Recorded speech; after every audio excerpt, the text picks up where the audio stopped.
Quando o ano está prestes a terminar, as pessoas começam a pensar no ano que vai começar. Então elas passam a refletir sobre ele. Será que estaremos aqui em 2017, quando terminar? Como será o ano de 2017? E hoje nós vamos meditar sobre o homem que queria saber como herdar a vida eterna. Essa história está narrada no Evangelho de Lucas e também nos Evangelhos de Mateus e Marcos. E nós vamos ler Lucas, capítulo 18. Diz assim: E perguntou-lhe um dos principais: Bom mestre, que hei de fazer para herdar a vida eterna? Respondeu-lhe Jesus: Por que me chamas bom? Ninguém é bom senão um, que é Deus. Sabes os mandamentos: não adulterarás, não matarás, não furtarás, não dirás falso testemunho, honra teu pai e tua mãe, replicou o homem. Tudo isso eu tenho guardado desde a minha juventude. Quando Jesus ouviu isso, disse-lhe: ainda te falta uma coisa. Vende tudo quanto tens e reparte pelos pobres, e terás um tesouro no céu. Então vem e segue-me.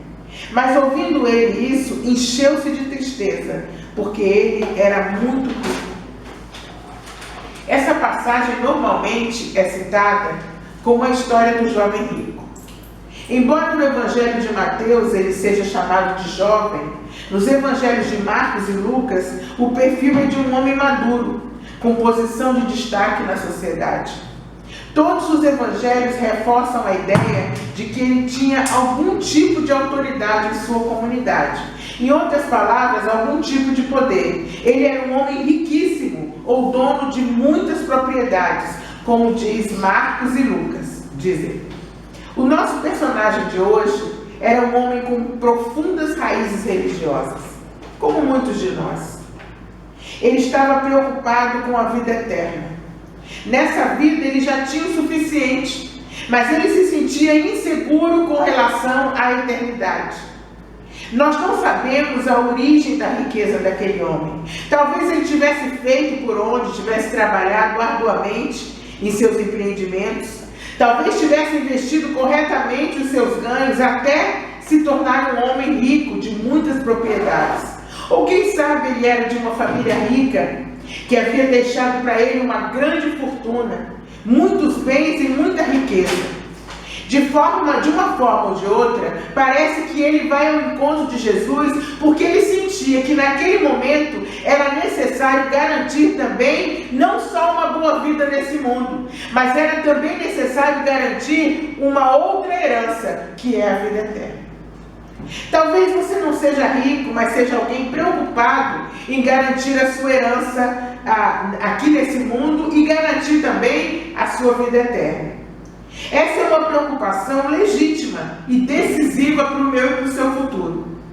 Por isso nós vamos aprender com os erros e os acertos daquele homem em sua busca por uma vida eterna. Se você nunca pensou sobre isso, eu quero convidar você a considerar que há uma vida que se estende além da morte. Fomos criados à imagem e semelhança de um Deus eterno. Portanto, ainda hoje, se Ele nos chamar para o nosso destino será a eternidade ao lado dele. A quem procurar?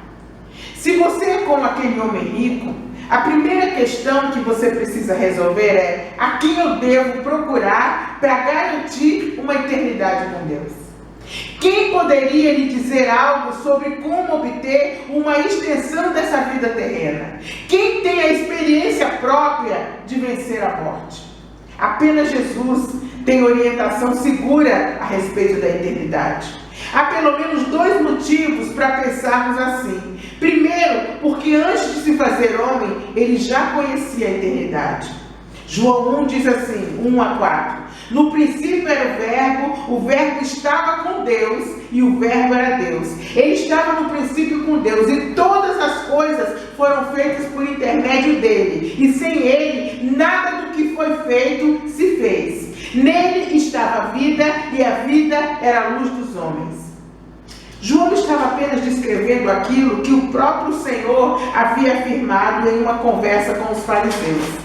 Lá em João 8,43, ele disse assim: por que vocês não compreendem a minha linguagem? É porque vocês podem ouvir a minha palavra, é porque vocês não podem ouvir a minha palavra. Vós tendes por pai o diabo, e quereis satisfazer os desejos do vosso pai. Ele é homicida desde o princípio, nunca se firmou na verdade, porque nele não há verdade. Quando ele profere mentira, fala do que lhe é próprio, porque ele é mentiroso e pai da mentira. Mas porque eu digo a verdade, vocês não acreditam em mim. Quem dentre vós me convence do pecado? Se digo a verdade, por que não credes em mim? Quem é de Deus, ouve as palavras de Deus. Segundo, porque Jesus ressuscitou. A morte não conseguiu deter a Jesus. O apóstolo Pedro, discursando no dia de Pentecostes, em que o Espírito Santo foi derramado sobre a igreja, ele disse: varões, escutai. Escutai a Jesus Nazareno, o varão aprovado por Deus, entre vós com milagres, prodígios e sinais, que Deus fez por ele, no meio de vós, como vós mesmos bem o sabeis. No tempo em que conhecemos como hoje, Jesus vive a plenitude da eternidade com Deus. Por isso, apenas Ele pode falar com segurança sobre uma boa eternidade. O homem da nossa história tomou uma decisão correta. Ele foi procurar a Jesus. Se você quer garantir a sua herança na vida eterna com Deus, eu quero encorajá-lo a fazer como aquele homem rico e também procurar a Jesus. Ele não nos rejeita, ao contrário, ele nos acolhe e oferece descanso e alívio, porque ele diz que todo aquele que o Pai der a ele, ou todo aquele que vem a ele, ele de maneira nenhuma lançará fora. O primeiro passo daquele homem, então, foi muito acertado. Ele procurou Jesus. No entanto, as primeiras palavras que ele dirigiu a Jesus revelaram que ele ainda não entendia muita coisa a respeito de eternidade ou de vida eterna. Ele disse assim, e perguntou-lhe um dos principais: bom mestre, que hei de fazer para herdar a vida eterna? Aquele homem estava acostumado a obter tudo aquilo que ele queria. Estava acostumado a fazer o que fosse necessário para conseguir o que ele queria. Riqueza e prestígio não estão à disposição de qualquer um, mas apenas daqueles que estão dispostos a usar as armas certas para obtê-los. Ele já tinha tudo o que queria nessa vida. Agora ele queria a vida eterna. Talvez fosse um bom começo dirigir-se a Jesus e com elogios. Mas a resposta de Jesus parece até um pouco grosseira. Jesus disse: por que me chamas bom? Ninguém é bom senão um que é Deus. Por que você está me chamando de bom? Por que você está começando a se aproximar de mim com elogios? Você está querendo se relacionar comigo usando as mesmas armas que você usa para sobreviver entre os seus, para conseguir as coisas desse mundo? Jesus sentiu nas palavras daquele homem uma tentativa de manipulação. Há muitas pessoas que, por um motivo ou outro, sentem necessidade de ir até Deus. Mas as primeiras palavras que falam diante dele revelam a sua falta de compreensão a respeito da vida eterna. Umas começam culpando os outros por suas desventuras. Outras acham que podem oferecer o que querem a Jesus, como e quando querem. Elas consideram que, usando algumas estratégias bastante conhecidas, elas então vão poder alcançar o prêmio que é a vida eterna. Há aqueles que tentam se utilizar suas capacidades intelectuais para convencer Deus de algo, então tentam persuadir a Deus. Acham que um pouco de lógica, um pouco de raciocínio, algumas frases de efeito bem colocadas serão capazes de convencer o Senhor de que elas realmente merecem receber uma boa vida eterna. Outros tentam envolver o Senhor em um ambiente emocional. Fazem biquinho, choram, pranteiam, fecham o semblante, tentando sensibilizar o Senhor. Acham que a bondade de Deus se traduz por um coração mole, que não é capaz de ver o sofrimento de um filho. O amor de Deus não é assim. Ainda há uma outra classe de pessoas que tenta forçar a Deus a fazer aquilo que eles querem. São aquelas que determinam, decretam os passos que o Senhor dará em favor deles. Elas então ameaçam a Deus, fazem chantagem e tentam manipulá-lo com elogios ou ofertas. Acham-se pessoas cheias de direitos e veem Deus como um tipo de fada madrinha e tentam se aproveitar das promessas que Ele fez. Essas maneiras de abordar o Senhor têm uma falha em comum: não há um relacionamento com Deus. Essas pessoas não têm um relacionamento com Deus, um relacionamento direto. Para essas pessoas, a vida eterna é uma espécie de bem, é um prêmio que elas querem conquistar de qualquer maneira. Deus não é visto por elas como alguém com quem desejam relacionar-se, gastar tempo com Ele, mas como alguém que tem algo que elas querem, que pode dar a elas alguma coisa que elas precisam. Por isso elas não se preocupam em gastar tempo com Deus. Elas não se preocupam em ter um relacionamento com Deus. Elas olham para Deus como alguém que tem algo que elas querem e que elas precisam. Foi assim com aquele homem rico. O elogio era apenas para amaciar Jesus e obter dele a resposta que ele queria e que lhe permitiria, em um passo de mágica, obter a tão desejada vida eterna. Por isso Jesus foi tão duro com ele. Quais são as suas intenções ao se aproximar do Mestre? O que você quer obter dele? Você quer descobrir as palavras mágicas, o jeito certo de falar, a maneira de agir, que vai acionar o botão dos prêmios de Deus para você? Não é esse o melhor caminho para quem deseja uma boa vida eterna. Em vez de tentar descobrir as teclas mágicas, nós precisamos descobrir o prazer no relacionamento com Deus. Não há engano aqui. O Senhor não está disposto a travar um relacionamento em que a desconfiança seja a base. Ele quer um relacionamento de confiança conosco, confiança mútua. Jesus não vai embarcar em um relacionamento no qual a outra parte procura extrair o máximo de benefícios e prestígios sem se importar com ele mesmo. O que eu farei para herdar a vida eterna? O que pode alguém fazer para tornar-se herdeiro de outra pessoa? O que é que eu poderia fazer para me tornar herdeiro do meu pai? Nada, eu sou filha dele, eu nasci dele. Então eu sou herdeira natural dele. Absolutamente nada nós podemos fazer. Somos feitos herdeiros e não podemos nos fazer herdeiros.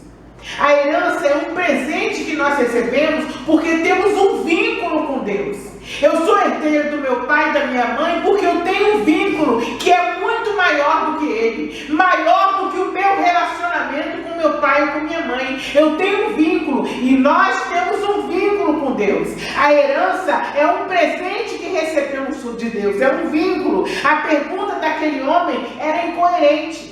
Mas a bondade de Jesus vence toda a nossa incoerência, mesmo quando não sabemos como perguntar, mesmo quando não sabemos exatamente o que nós queremos saber, Ele nos ouve e responde. Por isso vale a pena recorrer a Ele.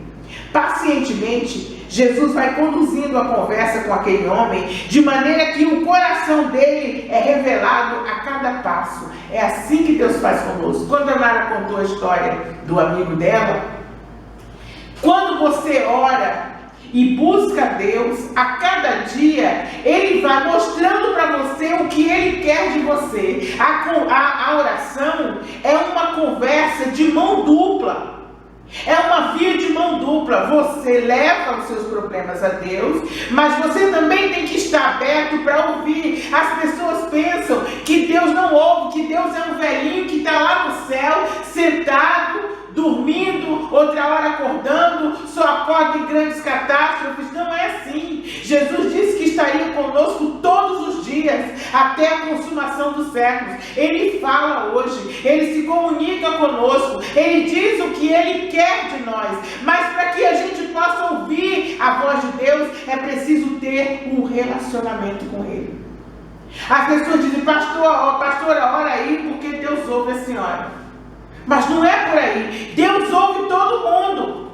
Deus quer ouvir a oração de todo mundo. Deus quer falar com todos nós. Somos todos filhos. Ele quer falar com todos. Mas é preciso que a gente tenha um relacionamento com Ele para a gente poder conversar. Você só conversa, você só faz confidências com as pessoas com as quais você tem um relacionamento. Você não anda se confidenciando com qualquer pessoa que você encontra na rua. Você tem que ter um relacionamento, uma intimidade para você poder conversar com ela. E Deus também é assim. Quando nos chegamos até Jesus, precisamos estar atentos, porque o nosso coração será revelado, será desnudado, será descoberto. Às vezes a gente não sabe o que quer, então Deus vai mostrar para a gente o que a gente verdadeiramente não sabe o que quer. E quando a gente não sabe o que quer, Ele vai começar a mostrar o que é bom para a gente, o que é melhor para a gente. Ele vai começar a aparar essas arestas da nossa confusão emocional e mental. Nossas motivações, nossos enganos e auto-enganos serão todos expostos. É nessa hora que Jesus vai dizer: você quer isso por inveja, você não quer aquilo por medo, você quer isso por vaidade, mas o melhor para você não é isso. Pensa na motivação do seu coração. São oportunidades que nos são concedidas a fim de que o Espírito de Deus possa mudar a nossa mente e nos moldar à semelhança de Cristo. O Senhor pergunta primeiro pelos mandamentos para aquele homem. Então ele afirma com orgulho que desde a mocidade ele cumpria todos. Eu sou muito bom, Senhor. Eu cumpro tudo. Eu sou religioso. Ele é um religioso. E daqueles que acham que faz as coisas certas e, portanto, merece um prêmio da parte de Deus. Se eu faço tudo certinho, se eu cumpro tudo certinho, eu mereço um prêmio da parte de Deus. Aquele homem aguardava uma palavra de louvor da boca de Jesus. Algo do tipo: parabéns, meu filho, você é um cara bom. Agora, meu filho, é só continuar cumprindo a lei e você vai merecer a vida eterna. Mas Jesus não disse nada disso. Jesus sabia onde o coração daquele homem estava preso. Jesus sabe aonde o meu e o seu coração estão presos. Todo mundo quer receber as bênçãos, as vitórias de Deus e as promessas.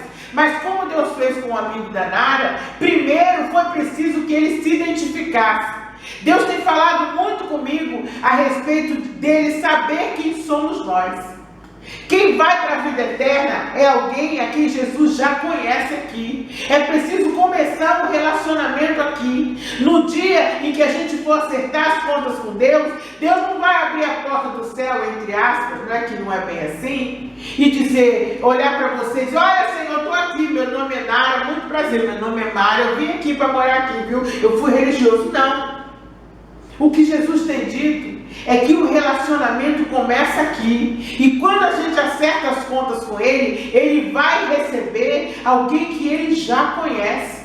Por isso aquela passagem: servo bom e fiel, entra no gozo do seu Senhor. Quem quer uma vida eterna com Deus, tem que começar a viver uma vida com Deus aqui. Não é assim ser religioso e pronto. Não, Deus quer um relacionamento conosco. Aquele homem, ele aguardava louvor da boca de Jesus.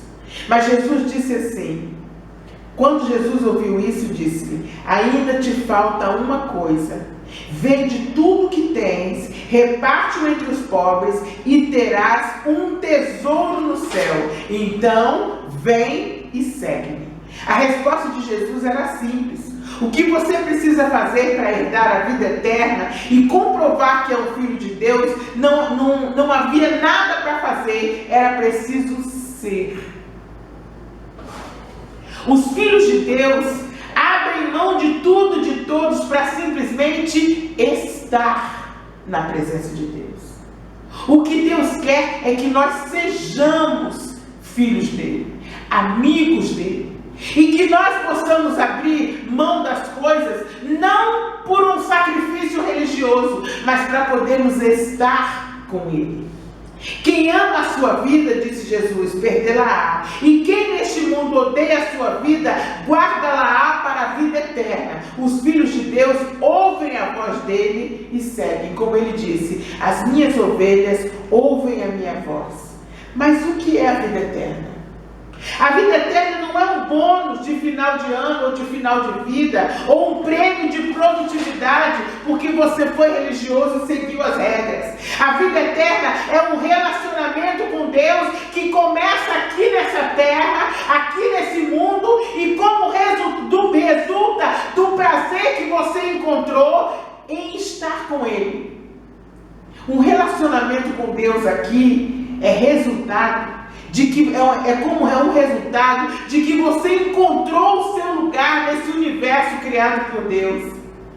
É resultado de um permanente relacionamento com Ele. Em sua oração sacerdotal, Jesus deixou claro que é a vida eterna. Não há fogos de artifício, não há elementos espetaculares, há apenas a simplicidade de um relacionamento maduro com Deus.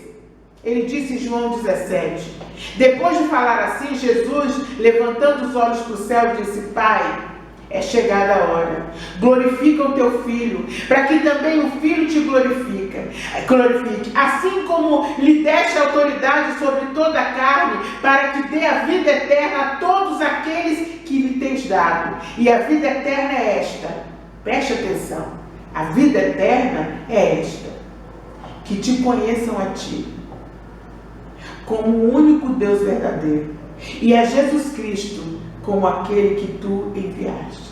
É preciso conhecer a Deus aqui. Há uma fala de Jesus com aquele homem rico que muitas vezes passa despercebida.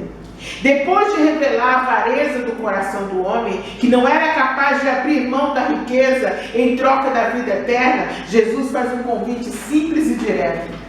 Irmãos, com aquele homem era o dinheiro, mas pode ser qualquer outra coisa que você coloque entre você e Deus. Em Mateus 19, 22 diz assim: quando Jesus ouviu isso, disse: ainda te falta uma coisa, vende tudo que tens, reparte-o pelos pobres e terás um tesouro no céu. Vida eterna é andar com Jesus, é estar ao lado dele, é conversar com ele, é aprender dele, é ser aperfeiçoado por ele. E ele disse que ele é um caminho. Nós temos que começar a andar nesse caminho aqui. Jesus disse: eu sou o caminho, a verdade e a vida. É um caminho que você tem de percorrer. Vida eterna é permitir que nossas mentes sejam moldadas pela mente de Cristo. E finalmente, vida eterna é conhecer a Jesus tão de perto que nós possamos dizer como Paulo: agora não vivo mais eu. Que no fim da sua vida você possa dizer como Paulo, que eu possa dizer como Paulo: agora não vivo mais eu, mas Cristo vive em mim.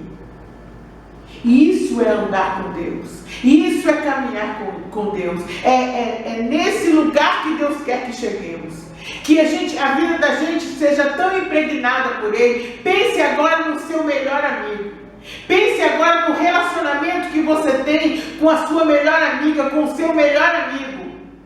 Deus quer você embolado com Ele, que a sua vida seja misturada à vida dele. Amém? Jesus querido, muito obrigada, Senhor. Obrigada por tua palavra. Obrigada por esse caminho que se coloca diante de nós, Senhor. Estende a tua mão poderosa sobre nossas vidas e glorifica o teu nome, Senhor. Que a tua bênção, Senhor, seja sobre as nossas vidas, em nome de Jesus.